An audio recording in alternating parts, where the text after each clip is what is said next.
अस्सलामु अलैकुम प्यारे अजीज दोस्तों, उम्मीद करता हूं आप सब खैरियत से होंगे। आज की इस वीडियो में हम एक बहुत ही अहम और दिल को छू लेने वाला मुद्दा लेकर आए हैं, तहज्जुद की नमाज। जी हाँ, वही नमाज जिसके बारे में अल्लाह के प्यारे रसूल अल्लाह सल्लल्लाहु अलैहि वसल्लम ने फरमाया कि 3 लोगों को देखकर अल्लाह ताला अपनी शान के मुताबिक मुस्कुराता है, और उनमें से एक वह खुशनसीब बंदा है जो रात के सन्नाटे में उठकर अपनी नींद कुर्बान करके तहज्जुद की नमाज अदा करता है। अब सोचिए, जिस बंदे को देखकर अल्लाह ताला मुस्कुराता है, अपनी शान के मुताबिक उस पर खुश होता है, उसकी दुआएं कैसे ठुकराई जाएंगी, उसकी हाजतें कैसे अधूरी रहेंगी। लेकिन अफसोस, बहुत से लोग तहज्जुद की नमाज तो पढ़ते हैं मगर 3 बड़ी गलतियां कर बैठते हैं, जिसकी वजह से उनकी तहज्जुद कबूल ही नहीं होती।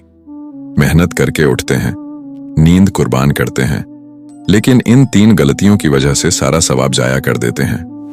तो मेरे प्यारे भाइयों और बहनों, अगर आप भी तहज्जुद पढ़ते हैं तो इन 3 गलतियों को जरूर जान लीजिए, और अगर अभी तक तहज्जुद शुरू नहीं की तो इन बातों को समझकर अल्लाह की तरफ रुख कीजिए। सबसे पहली गलती, तकब्बुर यानी घमंड। तहज्जुद पढ़ने के बाद दिल में ये ख्याल आ जाना कि मैं तो तहज्जुद गुजार हूं, मैं बहुत नेक हूं, लोग तो सोए रहते हैं, मैं उठा हूं। यही एहसास आपकी सारी नेकी को जाया कर देता है।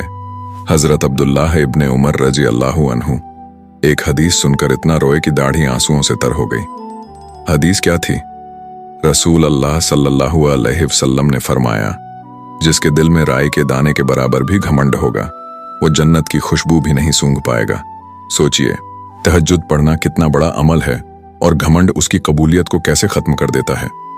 हजरत शेख सादी रहमतुल्लाह अलैह अपना बचपन का वाकया बताते हैं कि जब उन्होंने तहज्जुद पढ़ी तो एक मुसाफिर को सोते देखा और वालिद से कहा, अब्बा जी देखिए, वो सोया है और मैं तहज्जुद पढ़ रहा हूं।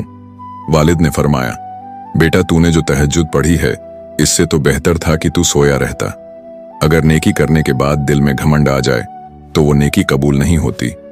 इसलिए तहज्जुद पढ़ो, लेकिन दिल में हमेशा आजिज़ी रखो, सिर झुकाओ, ये सोचो कि सब कुछ अल्लाह का है, मैं कुछ नहीं। दूसरी बड़ी गलती, रियाकारी यानी दिखावा। कुछ लोग तहज्जुद पढ़ने के बाद लोगों में बताते फिरते हैं कि मैं तो हर रात तहज्जुद पढ़ता हूं, मैंने कभी कजा नहीं की, मैं बहुत पक्का तहज्जुद गुजार हूं। अगर ये सब दिखावे के लिए है तो याद रखिए, आपकी तहज्जुद जाया हो जाएगी। रसूल अल्लाह सल्लल्लाहु अलैहि वसल्लम ने फरमाया, जो अमल शोहरत के लिए करेगा अल्लाह उसके ऐब जाहिर कर देगा, और जो दिखावे के लिए करेगा अल्लाह उसे रुस्वा कर देगा। तहज्जुद हो या कोई भी इबादत, उसकी बुनियाद नीयत है।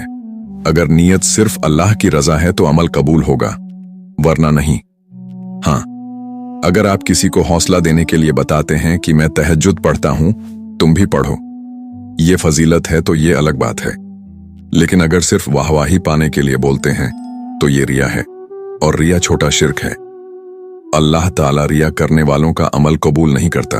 तीसरी गलती, वक़्त की गलती। बहुत से लोग तहज्जुद तो पढ़ते हैं लेकिन उसका सही वक़्त नहीं देखते। वो फज्र का वक़्त शुरू हो जाने के बाद भी तहज्जुद पढ़ते रहते हैं। सोचते हैं अजान नहीं हुई तो वक़्त बाकी है, जबकि असल में फज्र का वक़्त अजान से पहले ही शुरू हो चुका होता है। अजान तो कई बार 15-20 मिनट बाद होती है। याद रखिए, तहज्जुद का वक़्त ईशा की नमाज के बाद शुरू होता है, लेकिन तहज्जुद के लिए थोड़ी देर सोना जरूरी है। फिर उठकर तहज्जुद पढ़ी जाती है, और इसका आखिरी वक़्त सहरी खत्म होने से पहले तक है। यानी जैसे ही फज्र का वक़्त शुरू हो जाए, तहज्जुद का वक़्त खत्म हो जाता है। इसलिए मोबाइल में नमाज टाइम ऐप रखिए, टाइम देखिए और फज्र शुरू होने से पहले तहज्जुद पढ़ लीजिए, ताकि आपकी नमाज सही वक़्त पर हो।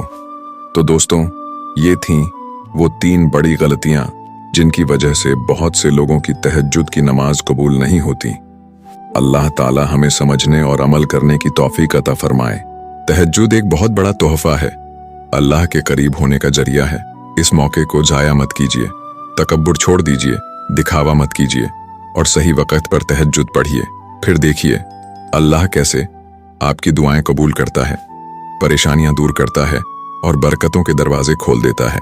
अगर आपको ये वीडियो अच्छी लगी तो इसे सवाब की नीयत से अपने दोस्तों और रिश्तेदारों में जरूर शेयर कीजिए ताकि औरों को भी फायदा हो। और चैनल पर नए हैं तो जरूर सब्सक्राइब कीजिए ताकि ऐसी और दिल छू लेने वाली बातें आप तक लगातार पहुंचती रहें।